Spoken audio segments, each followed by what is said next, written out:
This is Outfoxed, the podcast brought to you by Hunter.io, the trusted lead generation platform for B2B professionals. Get ready for no playbooks, no posturing, and no egos. This is the show for the builders and not the terrorists. Your host is Hunter CEO Matt Tharp, and his guest today is award-winning photojournalist Spike Johnson. Let's get into it. Welcome to Outfoxed, Spike. It's great to finally get a chance to have this conversation. I feel like we've been talking about this for, I'm afraid to actually say how long I think we've been talking about this. Is it almost a year? Flies by, doesn't it? And thanks for having me on. It's a pleasure. I always love talking to you guys. Agreed. So you should tell the story. So how did we get connected, Spike? Let's tell the story of why you and I are having this conversation here today. Well, I think embarrassingly, you might have seen one of my ads and downloaded my lead magnet. Not embarrassingly at all. I think that proves that it was very effective. I was a conversion for you. Yeah. Yeah. There you go. That's how we got connected, through conversion. Yeah. But before that, I'd been using your software for a long time. And then I saw the email from you and I saw your activity on my Instagram, saw that you're a photographer as well. So it was a beautiful thing. It was, I didn't know that you were the guy behind Hunter. Yeah. It was not something heavily publicized or anything. So how would you know, right? You just use the software and it does what you need. But the way you tell it is so much more polite because it sounds like stalking, right? The way you say it. But no, it was, it's funny. Every once in a while, I feel like for myself, but I'm sure for others, your personal side of things and your work side inadvertently collide in strange ways. And that's exactly what happened with you. I saw your ad and it said something about learn how to pitch or learn how to get work as a photographer. I was like, I'm not planning to do that, but I'd like to know what that's all about. How do people get paid for photography? And then I got into your whole thing. I was like, you have a document. For those who don't know, you had put together a how to pitch your work document. And it just perfectly and concisely told the story of, hey, if you need to introduce yourself to get work, basically, if you need to do cold outreach, here's a great way to do it. Here's a great template for it. Here's what's worked for me. And it didn't speak the same language we speak. It didn't use the same terms, but it was a perfect example that every one of our customers needs to see. And that's what made me reach out. I was just aside the fact that I need to learn how to be a better photographer, holy cow, can I please share this awesome work? And you did a great job with it. And I think it's high time we get this out so we can share that document because I think it still holds up really, really well. Thanks, man. That's how you know that you're doing something not necessarily correct, but maybe that's how you know that you're doing the right thing for yourself if your work life and your personal life intersect like that. I think that's how you know things are right. And I began to have little conversations with yourself about that lead magnet I wrote, the little pitching document, and your colleague James. When I wrote it, I hadn't figured that it really is just information, universal information on cold pitching. I hadn't figured, honestly, that it transcends my industry. It is, but that's sort of the secret sauce about cold outreach is if you just do the basics well, it can be very effective. And most people, they get so fixated on all the other stuff, they forget the basic premise is explain yourself, what your value is, why you're reaching out in the first place, and just how to position yourself. And that's somehow in all the cleverness, people seem to overlook that part, which I thought you nailed perfectly. And it does away with a lot of the BS. And that's, I think, what makes it, I assume, very effective. Yeah, it's effective. Yeah. Well, cold outreach is effective. Like you say, if you simplify message, you say what you have, why it's important for somebody else, highlight supply and demand a little. And that's really it. We talk all the time, people are always saying, what's the cliche marketing, right person, right message, right time. And I'm like, you're not going to get time. Time, you can't guess. You're never going to get time right. And so you have to be almost perfect at the other two things for it to pay off. But you say cold outreach works, that's a known fact. I had 2 conversations today where people are like, it just never worked for us. Somehow their business was so unique that cold outreach just wasn't effective. And they copped it. We're like, but I'm sure that was because of this reason or that reason. And that was probably true. But yeah, I love that you say it like it's a foregone conclusion. But for a lot of people, it's really not. They've tried it or they've followed somebody's template and it didn't pay off for them, or maybe their expectations were too high. But I actually think your perspective on that is really healthy because I feel like a lot of people don't necessarily trust that it works. Yeah. There's one last piece of that equation though, isn't it? That your naysayers might be missing. And it's volume or frequency, whichever you have to send enough emails. Yeah. And you have to write them in a way that if you send enough for it to be effective, you haven't alienated the person by the time they get there. But let's talk a little about, so one of the things that you do really effectively in your content, but is a great topic for us, is like your ideal customer profile. One of the things that I remember reading as I was thinking about that is how well you formatted the content with an understanding of who the audience was going to be. Talk about who is your ideal buyer, how you think about engaging that ideal buyer. It's like, talk about that process of like cultivating the audience that you're going to reach out to. Well, to give you a little synopsis of who I'm reaching out to, I suppose I have, as a journalist, video, photo producer, I have two audiences of mine. One is low ticket. So that's supporting other filmmakers and photographers. That's my low ticket offer. My high ticket offer is producing stories for media outlets, mostly US. And that's relative high ticket. So it's like what they pay, up to $5,000 or something like that per story. With pitching to media outlets, it's just trying to find an angle on a story that I know that they're interested in at the moment, but give another take on it that's different to what everybody else is doing. So with mainstream media, it's obviously time sensitive. So they're interested in today's politics or environmental stuff or ongoing conflict. So it's unfolding narratives. Most of the unfolding narratives being covered in a very uniform way. So if you throw a pitch out that's as uniform as everybody else's, it won't get looked at. So you have to find a different angle. That's really it. It's just setting yourself apart from all of the other people who are sending pitches in as well. Let's go back, right? So I've reached out to you. I said, your content was really interesting, Spike. Tell me how to start pitching. So I get let's say we talk to each other. I get the message piece down. How do I know who to contact, right? Because like media outlets are very big organizations. How do you narrow that down? That's the tough bit, isn't it? Well, for me, I'd want to try to find anybody with the title photo editor, creative director, producer, visual people for me. I'd find outlets that I would like to see my work in. For example, I don't want to see my work in The Sun. That's no use to me. So it's a little bit like Dream 100 as well. You know, I would like, as a bullseye, National Geographic. And then I'll either, and this is the long way to do it, I'll either start Googling them, start looking on LinkedIn, start trying to guess email addresses, or I'll use... I hear there's an application that can help with that, yeah. There might be one out there, yeah. It makes it so much faster. So take all those shortcuts. If you can find a way to make that easier for yourself, grab that, because if I did it manually, to be honest, I used to do it manually and it would take me days and days and days. And my percentage response rate when I pitch is I'll pitch, say I pitch to 100 people, and I normally pitch to like 200 at a time, probably get like 10% response, and only one will buy, two will buy out of 100. So it is volume. When you said that, do you artificially limit your outreach to 100 or 200 because that's been the most effective? Or like, how did you decide that 100 or 200 people was the right set of people to try to reach out to at a time? That's normally the amount of people that I can find that my work will be relevant for. So within there as well, for example, when I've found a photo editor at National Geographic, normally the only information that I can get on them is that they're a photo editor at National Geographic. But hundreds of photo editors at the National Geographic, all editing slightly different stories. So one will be fashion, one will be food, one will be environmental. So I will go on LinkedIn, or I will go onto National Geographic itself, and I'll see the work that they've previously been publishing to make sure that the work that I'm about to send them will align.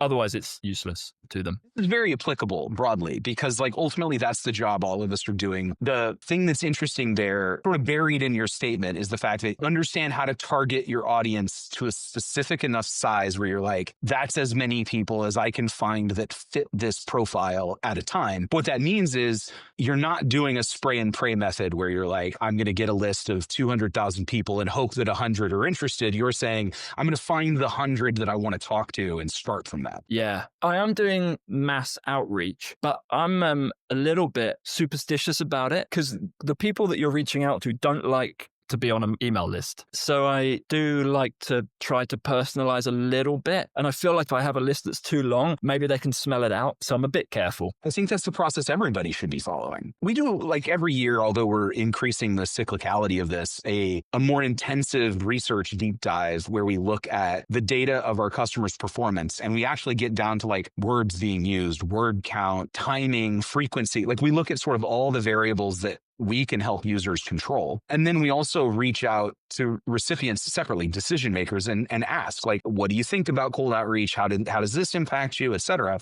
And bring those two together in the research. And I think one of the things we found was the sort of knee in the curve of effectiveness was like right around 100. So you could tell, I wish I had the report here right handy because I'd recall the data point. Yeah, like right around 100 is a break point in effectiveness in campaigns. And that's why I found it so interesting that you'd kind of picked up on that number. That's mad. Well, maybe it's not me doing it then. Maybe this is just the way the stars align. You didn't get to this on a guess your first time out, right? At some point, you went from 0 to something, to some number greater than 0 with your business. And in that experience of going from 0 to your first 100 clients or what have you, you learned some things. And I'm guessing this is probably one of the byproducts of that experience. Yeah. How does it work for you guys? With your company, are you doing cold outreach campaigns? We do that. Yeah. Not mostly, but that's one of the things that we have now in our go-to-market motion is doing cold outreach. It would be a tad insane for us to not do it, given what we do. If you're doing B2B work, how many other distribution options do you have?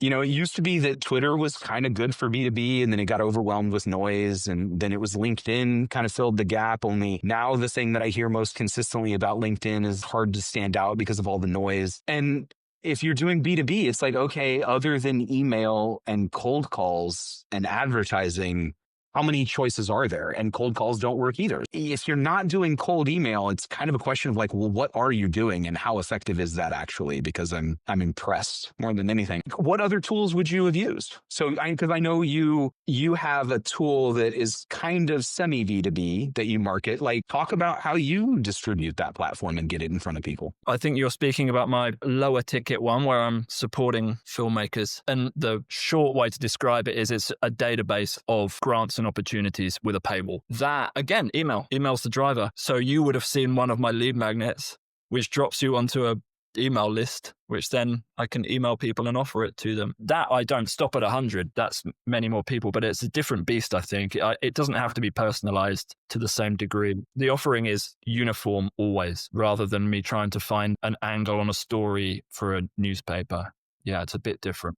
More of a traditional marketing play instead of something more direct and targeted. Yeah, it makes sense. Yeah. It is fascinating, though, to watch numbers on this stuff behind the scenes, isn't it? Because it's like I'm sure you know this better than me because you deal with much larger numbers, but you can almost see like human psychology at work. It's fascinating based on like the time you send and how you word things and what you offer.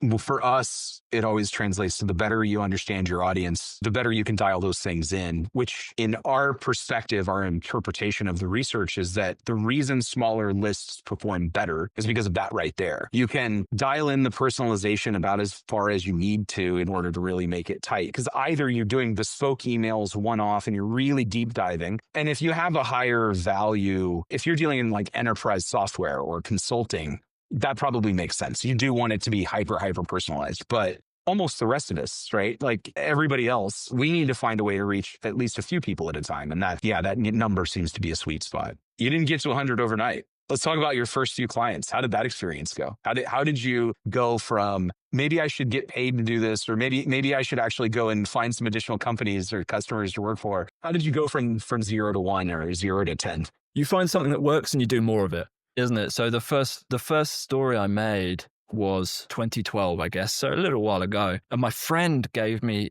10 contacts on a little Excel spreadsheet because he'd been working for a while before. And they were good contacts as well. They were New Yorker and he was really generous. And I sold to one of those people. And I think it blew my mind because I realized that I could maybe make money as a photographer. Then I just did more and more and more of the same thing until I tapped out. The thing that tapped me out was time and energy. So because you can't scale one person. Yeah. No, not well. Do you remember the pitch? Do you remember that first pitch that got that first job? Yeah, it was horrible. It was so long. So long. I don't think it was the pitch that did it. I was really lucky. I won a competition. They partially wanted to cover the results of the competition, but it just so happened that my story hadn't been published either. So they took that along as an extra. That's fascinating. How long after that gig did you generate enough business where you were like, this is my full-time thing now? Oh, immediately. I jumped straight in. Wow. That's a huge risk. Yeah. That's awesome. Yeah. Well, it was the timing was quite lucky. I just finished a master's degree in Dallas, and I got dumped by my girlfriend, also in Dallas. So I thought to myself, all right, well, what am I going to do? I've got, now it's all or nothing. So I went to Asia. I went to Southeast Asia, and I dived into a nasty little conflict over there. And I was the only non-local journalist. Everybody wanted the work. Well, I won't say it took off because it never really takes off, but then I was making a living. Yeah. That's amazing. Most entrepreneurial stories don't start that lucky. Not lucky, because like that undersells what you've done. That's not the right word, but like that's a very auspicious beginning. Yeah, no, it was. Of course, it was a bit. It's always what, half luck and half judgment, I would say, isn't it? But how did you get started then? Because you've grown a company from zero. Let me give you the more scientific perspective on this. So I think in order to do this, what we do in terms of like starting a software company, there's lots of components that you need to do. But I think one of them is a certain tolerance for risk.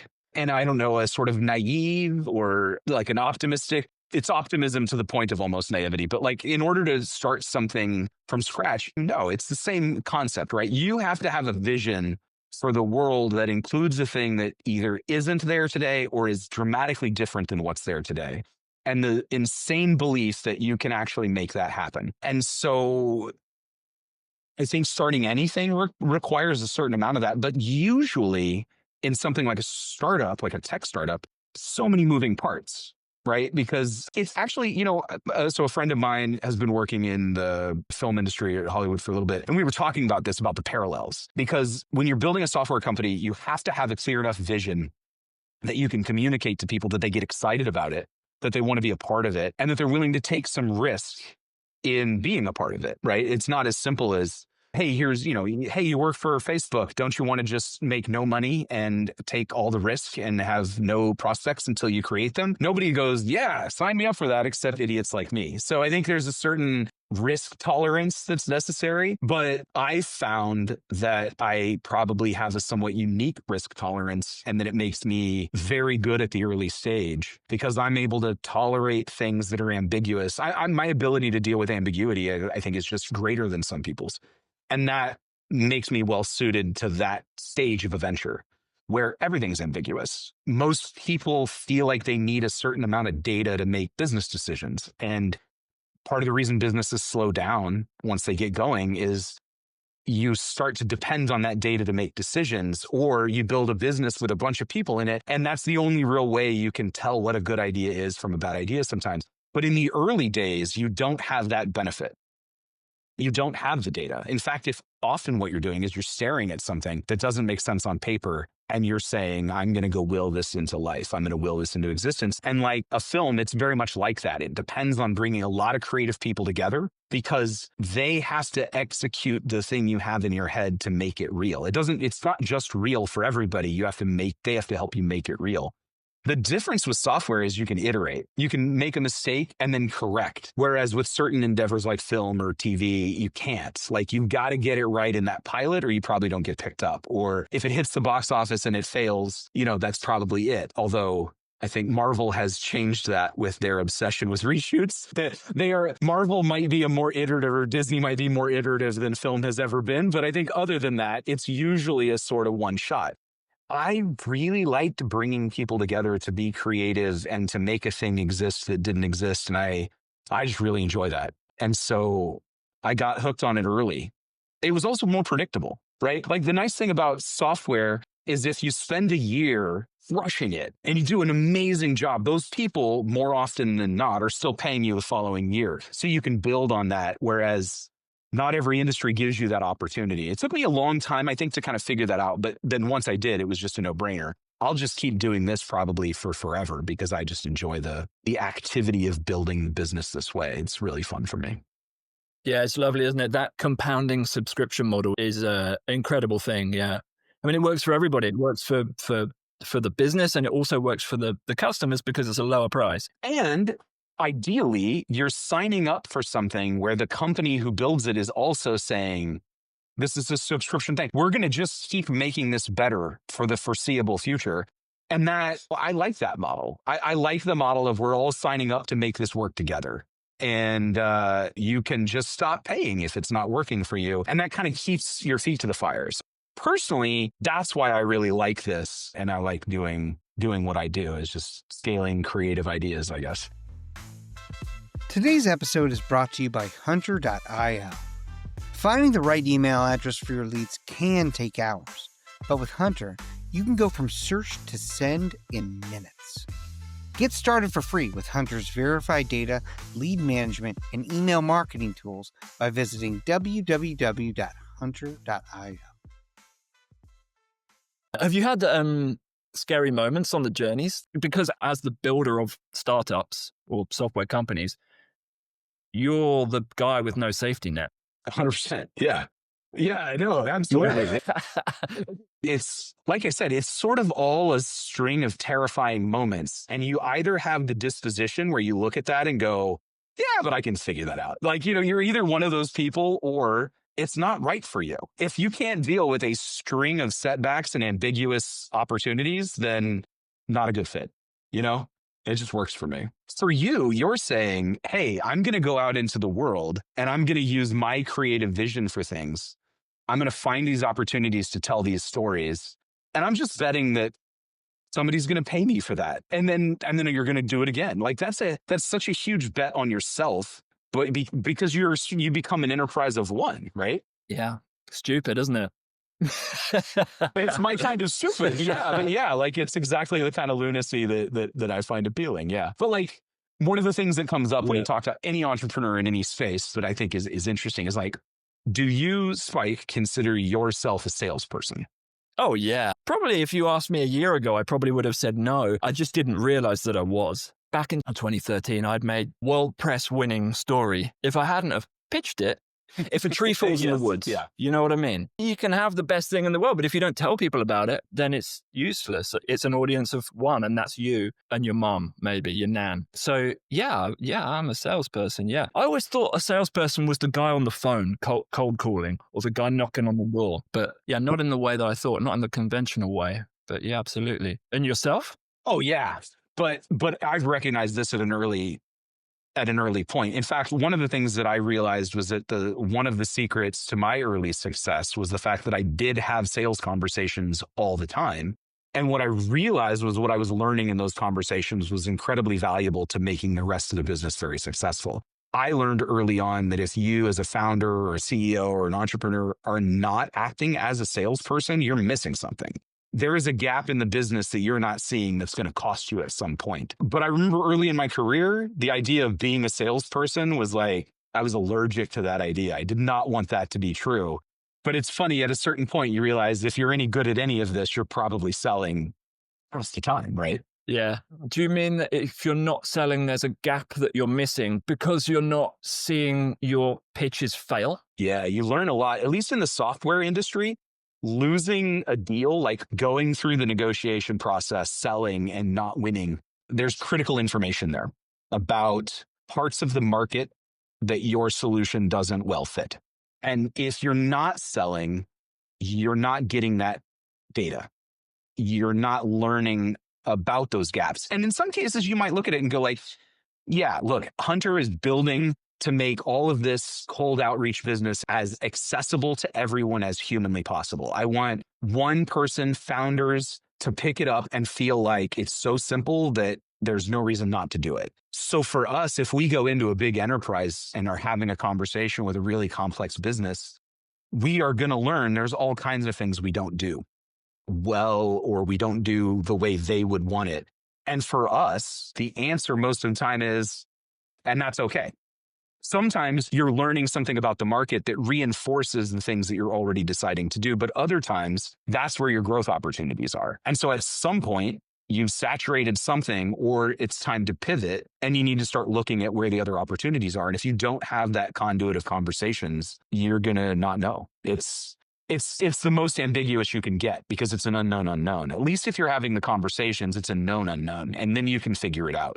But I think a lot of people are so afraid to get lumped into the sales function that they avoid it, or they're afraid of it, or they think they're not good at it. And I'm saying, even in spite of all that, you should probably be doing it. Yeah, no, totally. And as you were talking, I was thinking a lot about fear, and you mentioned that word as well. It's a big deal, isn't it? I think it's something that I had to overcome, and many people don't, or it takes them a while to overcome it. And it's not necessarily the fear of failure. Well, no, it is. There's totally the fear of failure in there for me, or was early on.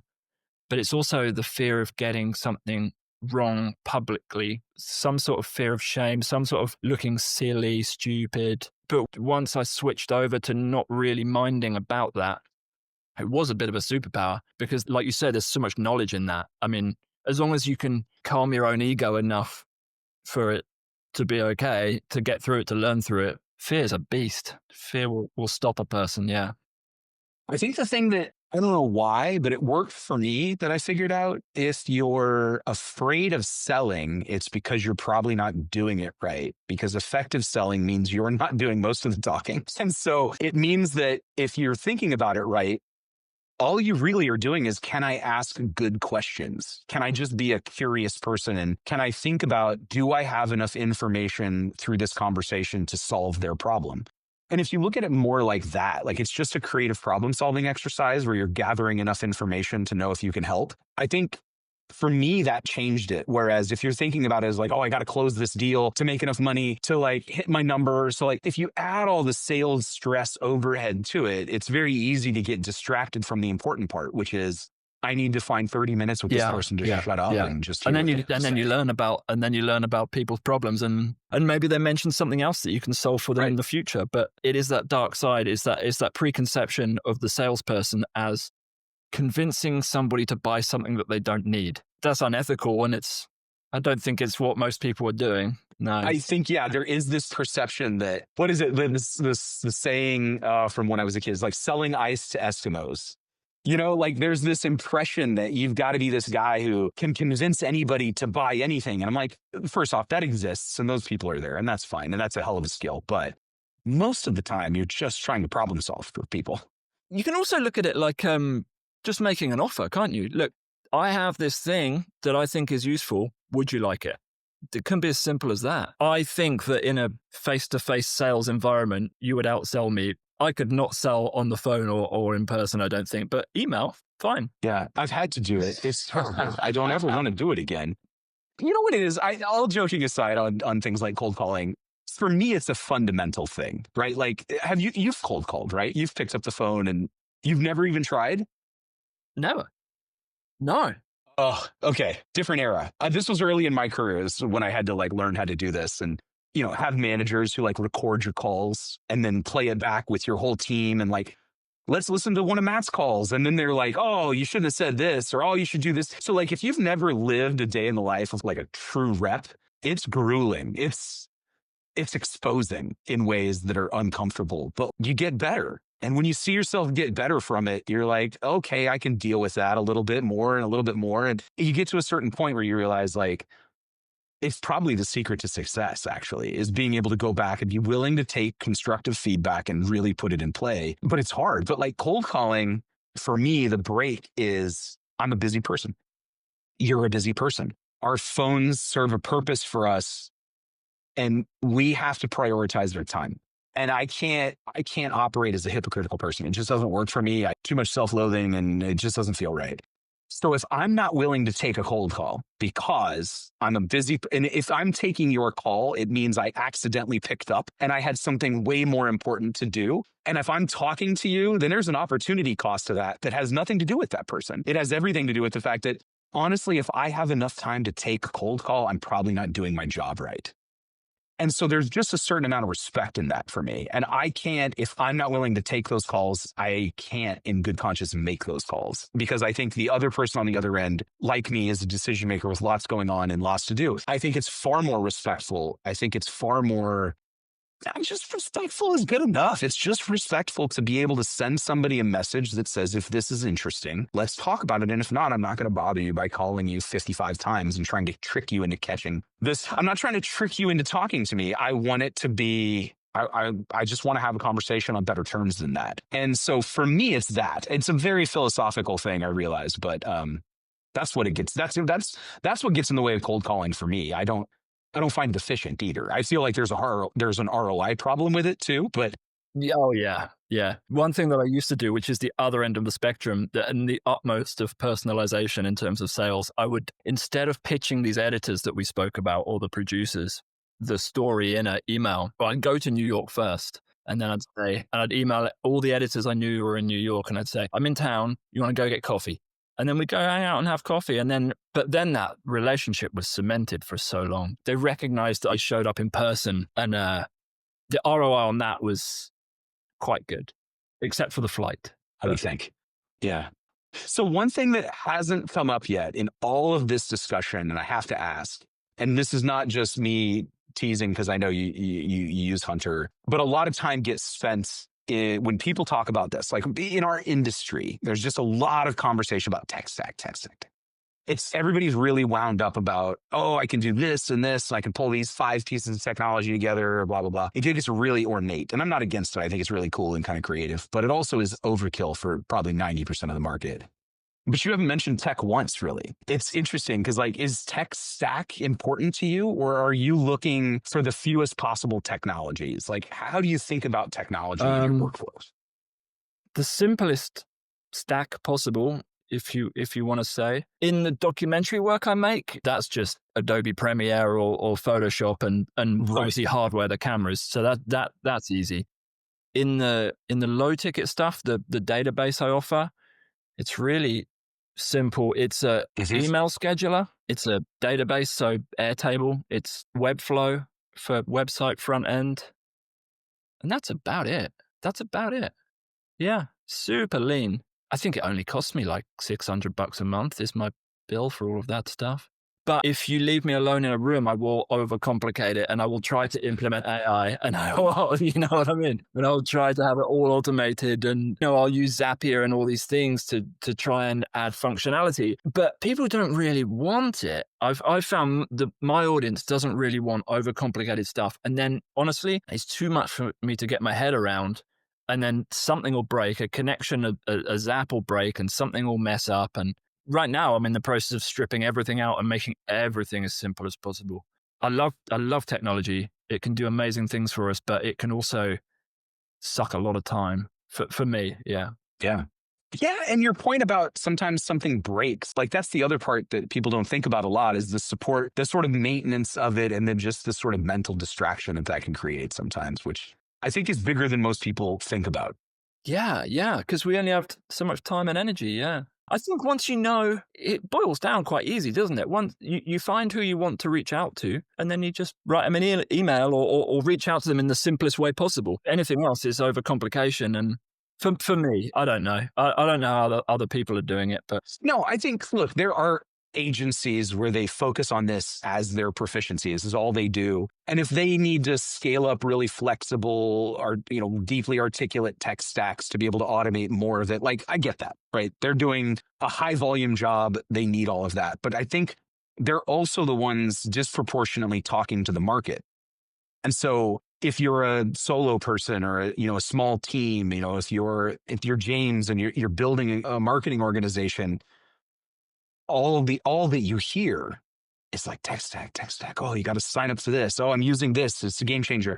But I think when you're talking about small teams or individuals trying to build up their portfolio, the simpler, the better. And I think it's a lack of hearing that that's an acceptable answer a lot of the time. Well, for me, it's not necessarily less is more in terms of tech stack. It's over time, I'm finding a few platforms that work incredibly well together. So I'm finding what works for me. And before, perhaps I'd use like 3 things because I didn't know that this other platform existed that would do everything. So now it's simplifying because I'm finding better platforms, really, which is what's happening. It takes a little bit of effort off my plate. It's supposed to be the promise of technology, after all, right? It's taking things off your plate. Yeah. And we can't live without it anymore. We do seem dangerously close to that being a true statement. Yeah. How about you guys? I mean, what's yours look like without giving too much away? We are, despite being digital first and probably almost everybody on the team being a bit of a tech geek, we've opted for a more simple stack. And so we have one marketing outreach platform that does sort of all of our customer communications and, all of our marketing type stuff. And then we have one platform for customer success. So like we've gone the opposite route where we've tried to get the fewest possible tools for each team to do what they need to do effectively and efficiently. And so our company tech stack is probably lighter weight than most. And then for cold outreach, we're using our own product. So it's homegrown in that regard, but yeah. Also, when you can use your own product, you see what you can do better. Yeah. Yeah. And every once in a while, we'll fold people in who are used to using other platforms and have them do a project with us and then be like, and by the way, part of your job is to tell us what you would have been able to do differently had you had certain features so we can evaluate if it makes sense for the rest of our users. And so, yeah, we use that as a kind of a technique to also get information, which works. But I have a different question for you. So have you ever been cold emailed and like responded and like bought from a cold email? Bought from a cold email? Yeah. I've definitely been cold emailed. And the best ones are people cold emailing me, offering me work. And of course I take those ones. I don't get cold emailed much. I honestly can't. I have been thinking about this recently. I honestly don't think I have. That's interesting. It's not a very good answer to your question. No, it's okay, but you should figure out how to sell that secret, because for those of us that get hundreds a day, that's we'd all love to figure out how to have a bubble like Spike. I don't know why I do not. Yeah, but that's not to say I wouldn't. I mean, if someone had something that I wanted, I definitely would buy it. Oh well, yeah, probably I have. Oh no, I tell you what. It would have been courses or education from a particular very famous internet businessman. Wait, keep that very vague. Yeah. Alex Hormozy. Of course. There you go. Yeah. Yeah. I definitely bought his books from a cold email. I wanted to be so cynical about him because he was just so ubiquitous for a while. And that kind of irks me but goodness gracious, like I dig it. Like he's doing good work. Yeah. Holy shit. What a mind. What a mind. Yeah.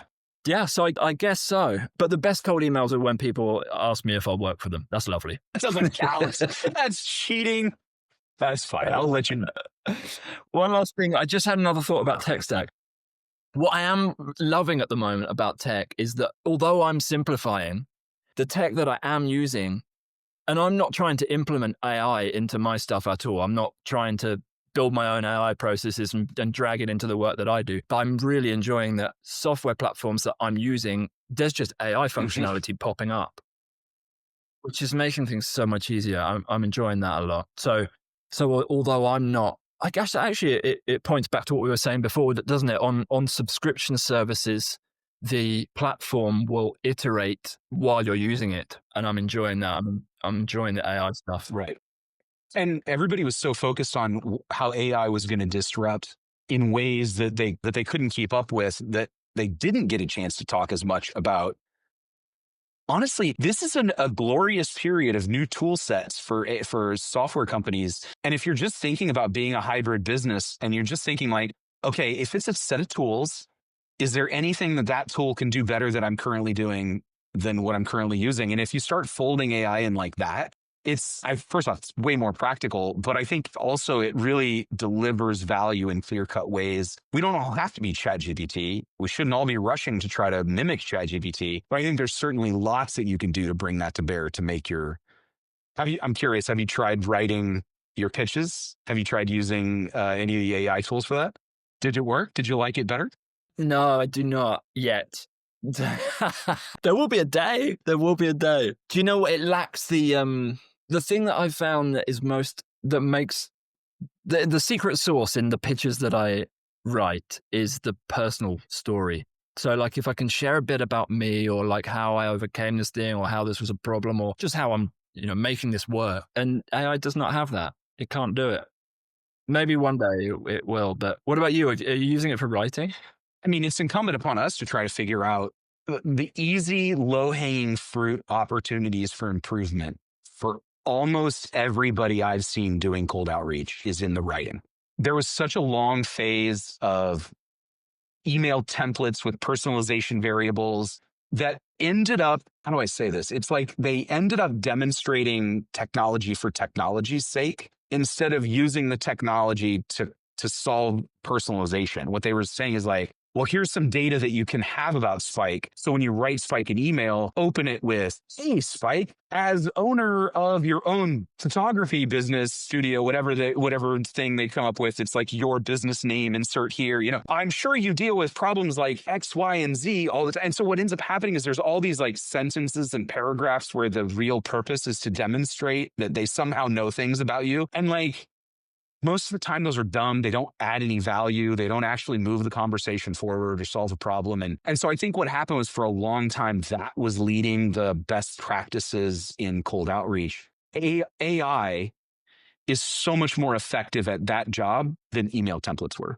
And it does a much better job of not trying to do the wrong things unless you tell it to. And so I think in that regard, it's better. And look, at the end of the day, no one cares if it's AI. The recipient doesn't care. The sender doesn't care. All that matters is it communicating the message in a way that is going to make the most sense and be the most relevant to the recipient. And if AI is fundamentally better at doing that job. So we're incorporating that into our email campaigns. But to me, it's less about AI writing it, and it's more about getting the templates and the personalization variables out of there. It's like those are not the right tool for the job anymore. So it's more from that perspective than anything. It underpins everything, doesn't it? Just the written word is so powerful. I agree. I think this is my thing with cold outreach is if people focused on the basics and just got better at writing the message in the first place, that would probably pay more dividends than any tech or any playbook that they've read. It's really, if you focus on those and you get good at those, the conversations that will generate are going to be the ones you want anyway.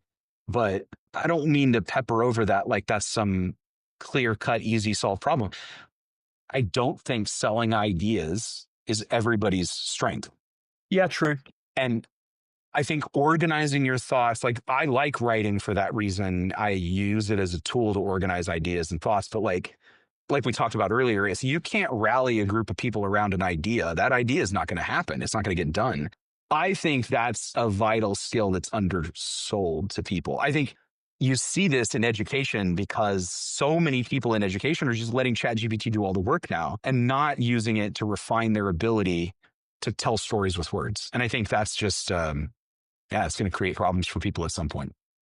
Yeah, and telling stories with words boils down to organizing thought. Yeah.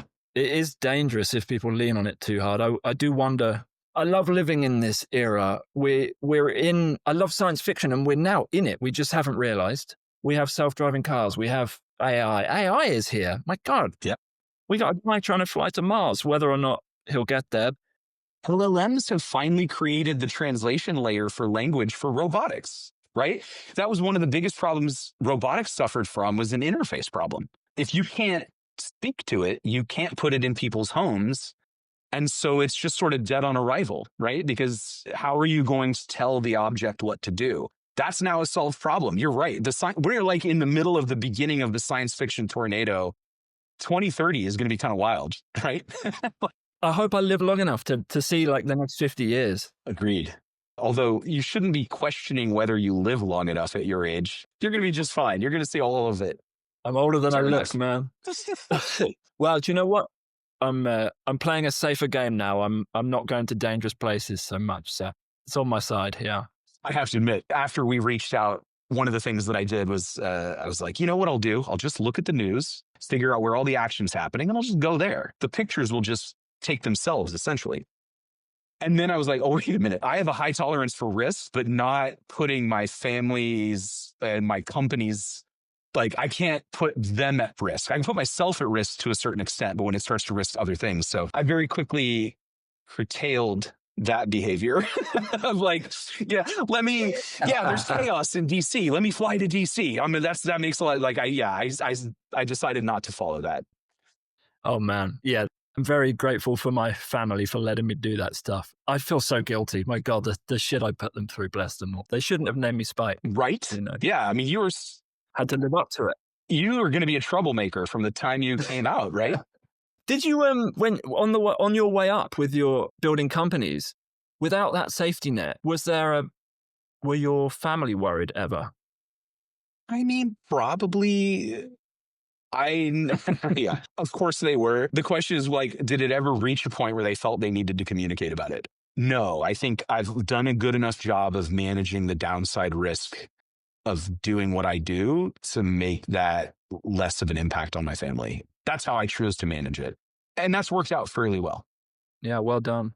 Well, that takes skill though, because if you didn't manage the downside well enough, you could have run out of money. And, that's awful. Yes.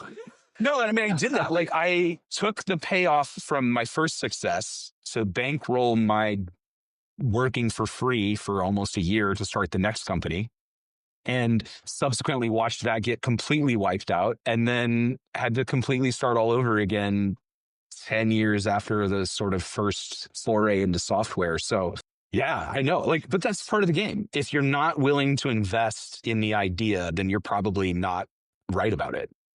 When the idea is right, and you're like, yeah, okay, it's worth this. Had I managed it better, would have been a really amazing situation for me. So in all, I think unless you've tried it, you don't know how difficult it is. I am a novice in comparison, and it's hard as hell. So you've done an amazing job. I'm a tactile learner. So for me, I just have to do things. I just have to jump in and try it and then fail at it and then figure out why I failed at it and then correct that next time. And it's probably a very slow way to learn, but it works for me and it keeps me busy. It's the only way to learn. If you don't fail, you don't know. You haven't pushed it far enough. Yeah, exactly. Who wants to not be successful and know they left energy in the bag? If only I had tried harder, I would have succeeded. You don't want to say that. Yeah. You didn't really commit. Yeah. If you were on your deathbed and you wondered, I wonder if I could have been a millionaire. You know what I mean? Yeah. Yeah. Definitely no regrets. Thanks so much. Agreed. Listen, man, this was fun. I've really enjoyed it. It's great to catch up. I think there's some great things that came out of this discussion that'll help people in how they think about this work and how they think about growing their businesses of any kind. And I think also if you live in the software universe or you live in the consulting universe, I think there's a ton of value in finding out that a successful photojournalist has to do all the same stuff. You've got to do the outreach, and it can be successful when you find the right way to do it for your space. You just kind of got to grind at it and then keep learning and keep listening and not overcomplicate things. I think there's a lot of really great advice in here. So I really appreciate you being willing to share that. Thanks, man. Yeah, it's those fundamentals transcend industry, don't they? And also the thing that came across is if you want it bad enough, you've got to go get it because no one's going to get it for you. Same as cold outreach. They're not going to ask you to send them an email. You just got to do it. Oh, we aren't all spiked where the cold emails we get are people offering us jobs. That doesn't exist for most of us. Few and far between, mate. Few and far between. Good luck between now and the end of the year with your filming work. Can't wait to hear more about it. And we'll check out Critical in the meantime, James and I. And yeah, any parting words of wisdom? Try as hard as you can. Fair enough. I can't disagree with that. Yeah, that's simple, isn't it? Thanks for chatting with me, mate. It's been really nice hanging out with you guys. Appreciate it. Once again, thanks to Spike Johnson for joining today's episode of Outfoxed. If you liked what you heard, please like, subscribe, and explore even more of the Outfoxed community by visiting www.outfoxed.hunter.io. Here is Spike Johnson. That was Matt Tharp, and we're out of time.